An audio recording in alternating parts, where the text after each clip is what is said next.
Hello, everybody. I'm Brian Sethurst in Los Angeles. And I'm Alison Norrington in London, and welcome to the Story Hour. Be sure to subscribe, like us, feel free to comment, and if you want to know when the next episode is coming, hit that bell. The Story Hour sits at the intersection of storytelling and technology. We bring you the story behind the stories, how it's written, how it's produced, how it's distributed, and even the personal stories behind the storytellers themselves. We talk with the master writers, producers, directors, authors, and technologists, covering it all from film and television to literature, virtual and augmented reality, and more, as well as the innovations in production, technology, and distribution that are changing the how of storytelling. Our guest today is a renowned game designer, developer, and creator. He's designed games for Xbox, helped create the world's first alternate reality game, and co founded and created the most backed Kickstarter in history. He has spoken all over the world on the future of gaming and storytelling, winning a Primetime Emmy for the series Dirty Work, Game Innovator of the Year award, and an Indiecade Trailblazer Award for a distinguished career in interactive entertainment. He's gone on to co found several startups, all in storytelling, founding 42 Entertainment in 2003 and Fourth Wall Studios in 2007. He's been featured in Wired Magazine, The New York Times, Entertainment Weekly, and The Wall Street Journal. You probably have already guessed who it is, but I'm going to keep going. He's no stranger to winning several industry awards for both design and marketing, but he's also won awards for the Best Web Game of the Year, Best Advertising Campaign of the Year, and the Best Idea of the Year. We're super excited to introduce co-founder of Exploding Kittens, with over 200,000 backers and a total of over $8 million raised for a project that he thought would be a side project, old friend Elan Lee. Welcome, Elan. Hi there. Okay, so we'll get right into it. You may have had the most backed Kickstarter in history, but you know you've really made it when you're an answer to a Jeopardy question. Oh, that was such a treat. Wow, what an incredible week last week was for I that just that yeah, I just amazing honor. happened to be watching. I figured the whole world would have told you. I just happened to be watching. I was eating dinner. I had food in my mouth. I went, oh. So I couldn't get the screen cap for you, but I It, had to it text you right away. it was amazing. You were the first person to tell me, and that was amazing. And then this just barrage of text messages from people literally all over the world saying, I just saw you on Jeopardy or your company on Jeopardy. And then I had to start the insane process of asking each and every one of them, is there any chance you taped it? And of course, nobody did. So I had to get out the big guns and go to some industry experts who could get me the original Oh, recording. that's great. Right. Well, the best I could do was provide you with the season and the episode number. And I was like, darn, if only I'd gotten that. So, but welcome. We were very excited for you. I told Allison right away. I'm sure I woke her up, but We did. We ran a world Elan. Well, thank you. That's so flattering that you'd be that you'd be. It sounds like as excited as I was, and I love to hear that. well, it And says a lot for your friends around the world that we all watch Jeopardy. indeed, so many of my friends, I really thought, I always watch Jeopardy, but I thought it was kind of, a little side, not quite the thing you gather around every night to do. But oh my goodness, Well, little probably, known fact, I thought yeah. I would audition for Jeopardy, but I didn't. But I did win $10,000 on the $20,000 pyramid when I was 21. I That's love television phenomenal. game shows. Yeah, love them. Do you So do you have that recording? Because that would be a that was gem. really rough when the Game Show Network took over and they took all those recordings. I looked. I have one recording on Betamax, on like a consumer Betamax, and can't get at it. So Yeah, good luck. I had a Right. lot of hair then, so I'd like to see it too. I'm sorry. Over to Allison, but we digress. Over to Allison. Nostalgia, nostalgia. Well, I Definitely. would like to begin by talking about your latest game, which I have here, Haha, yes. Poetry for Neanderthals. Brian and I had a little play around with it, and I don't think we probably did it right because, as usual, I don't read the instructions. I'm one of them Hmm, people that dive straight in. fun. One of my favourite things is this. So if you The get no it wrong, stick. I Yes. can hit you, which is my favourite thing because it says no. How am I turning it this way? No. But I have some cards here of the game, right? Hmm. So I'm just wondering how good you would be to play it. Oh my goodness. I will say I've never been great at this game. I love this game. This is one of my favorite games that we've ever made. I have an unfair advantage because I wrote most of the cards, but the way that game production works, I wrote them about a year and a half ago, so I remember none of them. Okay, well, I have some here. We're so dastardly. I apologize. This was Allison's idea. Yeah, this is catching me off guard. I love it. No, I'm in. Let's do it. I'm really bad at this stuff, so nobody can be worse than me. That's my philosophy, right? All right. So the idea is, from what I'm getting, as a poet, you're very flowery and kind of elaborate with your language. As a Neanderthal, you speak in Uggs, right? Just one syllable. I think I coined the term Ugg, but there you go. So we have a card like this, right? So I can see on one side we get 3 points. On the other side, we get 1 point. So the idea is that you have to say the word, but in a series of only 1 syllable words, right? You are trying to get me to say the word, and you can say anything you want to get me to say that word, but you can only speak in 1 syllable words. Oh, right. So I can give you clues as well. Indeed. So do you see the word? You don't see the word. No. I see the word. You see the word, and you're trying to get me to say the word, your secret word, using only single syllable words. So, all right. So wait a second. So we have to ask Elan to look away when you show the card to the audience. Right. It's like password. Right. Password is. So okay. Elan, I'm gonna step. Here we go. Turn around. Away. Okay, Allison, pick one. So this is the word, right? The bottom one. Back a little further from the camera because we can't see it. Okay, there we go. The bottom one, right? Let's go with this one. Okay. Tell me when I can look. Okay. Come on back, Elan. Welcome, Elan. Come on down. So we now have to say things to make you guess the word. Okay, so can we do gestures? We can't act anything out, no? This is not charades. This is a verbal game. So, here we go. Oh, God. And no, God is not a hint. God is not a clue. I've got the clock. There okay, so tum. Okay. Stomach, maybe a body part. It's a belly button. It's a rib cage. It's I need more. Keep going. Keep going. Oh God. 5. 5. Fingers, toes. 4. 4. Okay, now 8. we're just counting down. Let me throw one out. Come on. Joe. Say it again. Joe. What does that have to do with body parts? Joe makes me think of coffee. GI, gastrointestinal. Ripped. Stomach. Say again. Ripped. Abs, 6-pack. Yeah. Hey, there we go. It only took 2 of us, but we were doing 1-word clues, and what I understand, we're going to run the promo here. What I understand is you need to be more flowery and you need to stretch it out. So you have played this exactly the same way that all first-time players play, which is you say 1 word and then you freeze.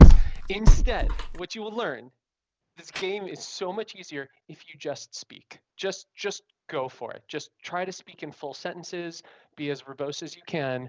You get better and better and better at this game, and it's actually really easy the more you play it. But still, we can only use 1 syllable. As the people trying to give clues, we only use 1 syllable. So it would be ripped. Joe is hot. Yeah. Who's Joe? Joe 6-pack. It's an American thing. Joe 6-pack. Right. So how about this? You would, in order to just speak, let's see, for 6-pack, I would say, beer come in these, more than 1, more than 2, more than 3, more than 4, more than 5, that next. Yes, beer come like that, right? Just speak, just go. And I feel so inadequate. So do I. But again, the more you talk, the easier it is for the person on the receiving end. And so the answer is don't freeze up, just talk. Because that's exactly what I did. I'm like, I can't think of a word.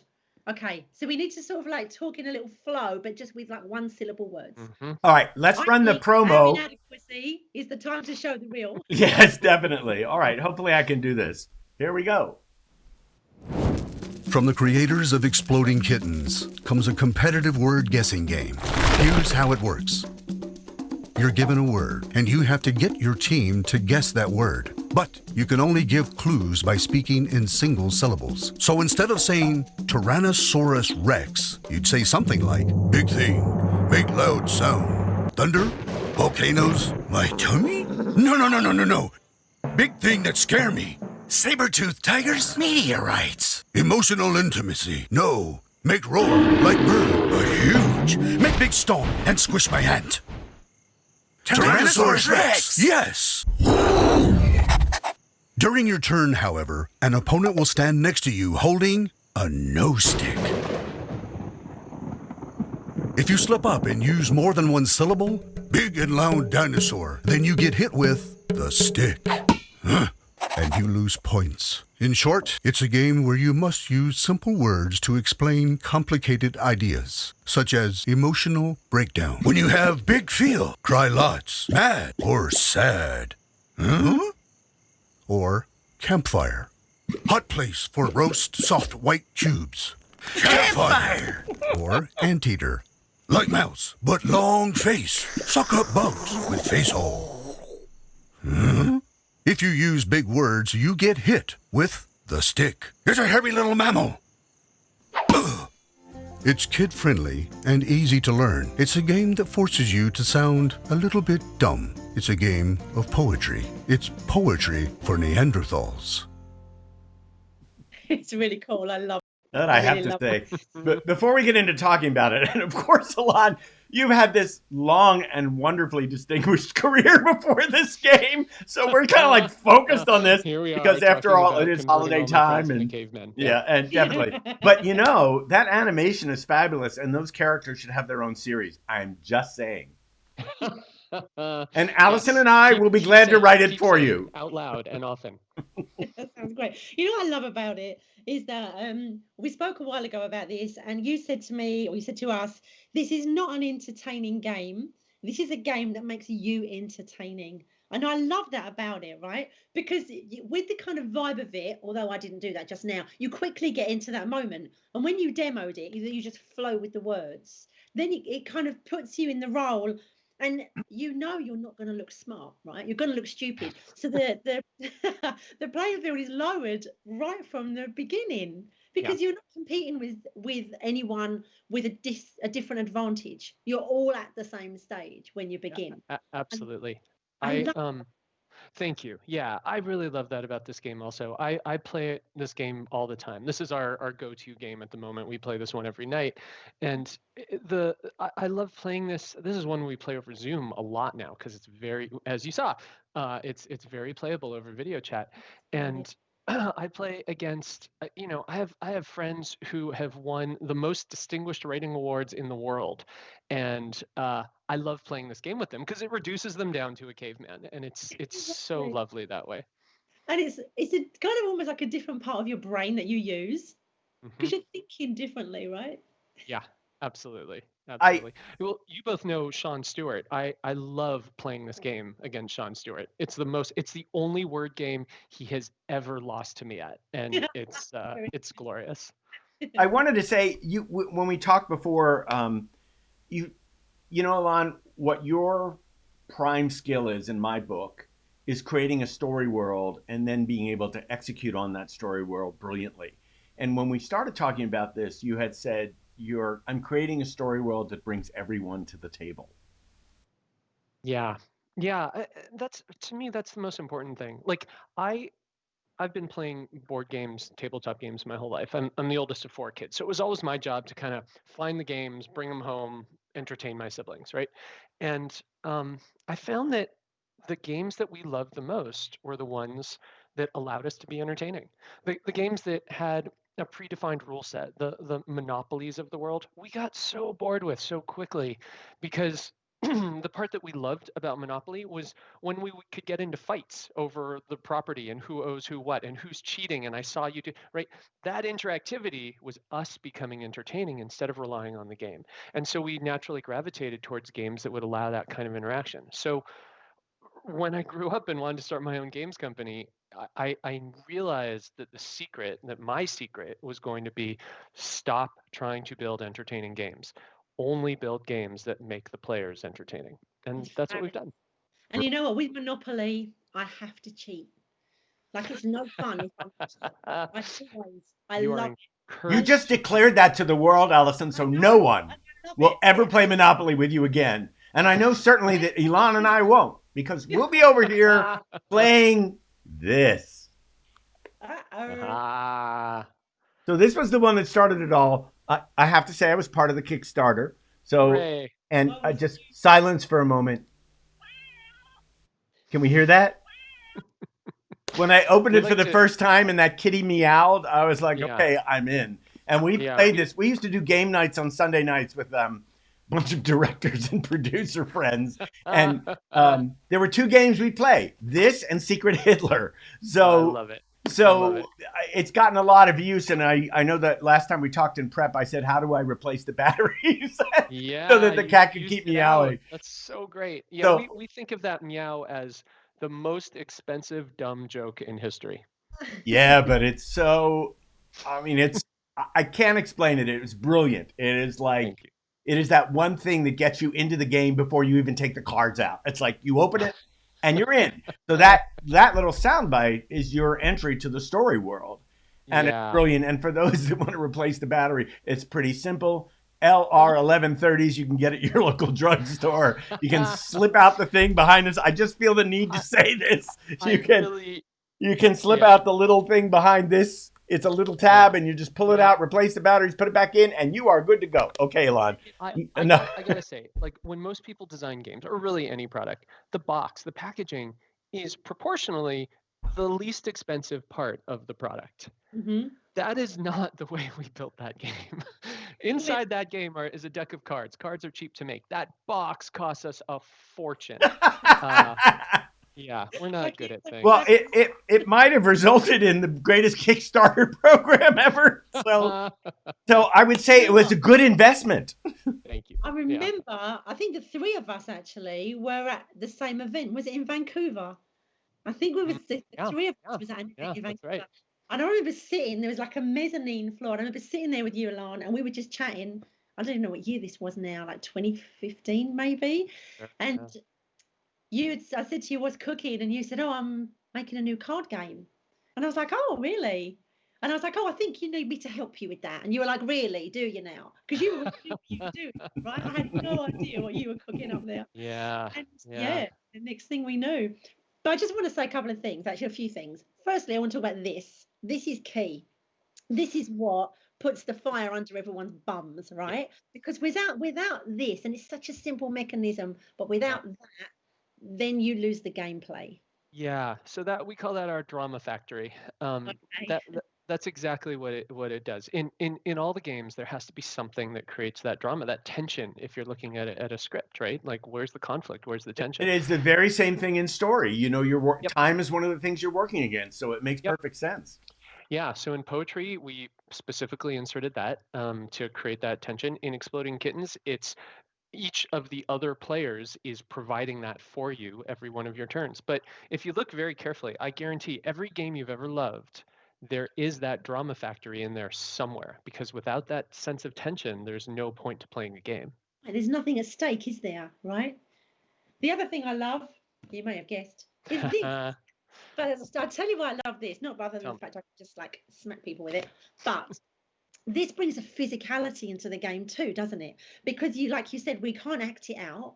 We can't like point to areas of our body and point to things and pick things up. So it's all done verbally. And that brings a physicality in that I really like as well, because it adds that moment of movement.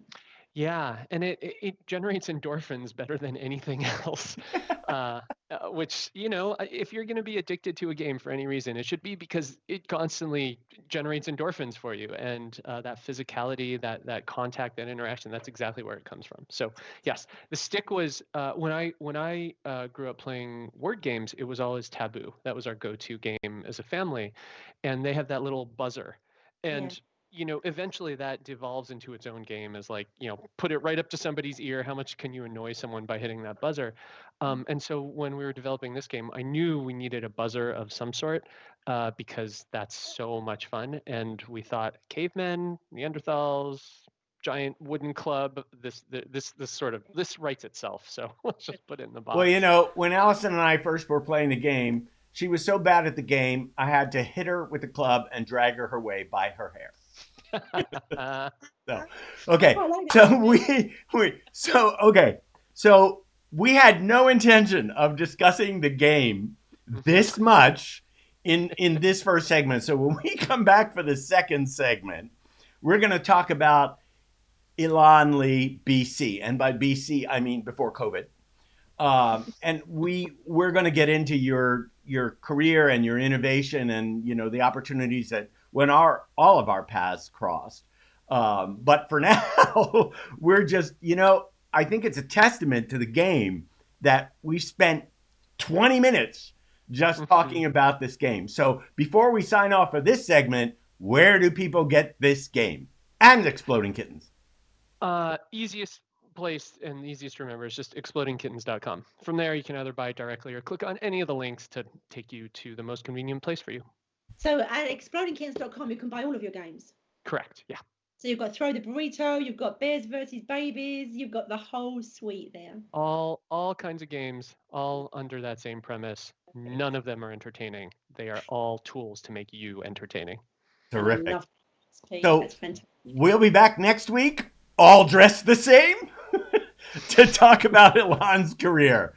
Thanks for watching. Be sure to subscribe. Feel free to comment and hit that bell if you want to know when the next episode is for the Story Hour. We'll be back in a bit.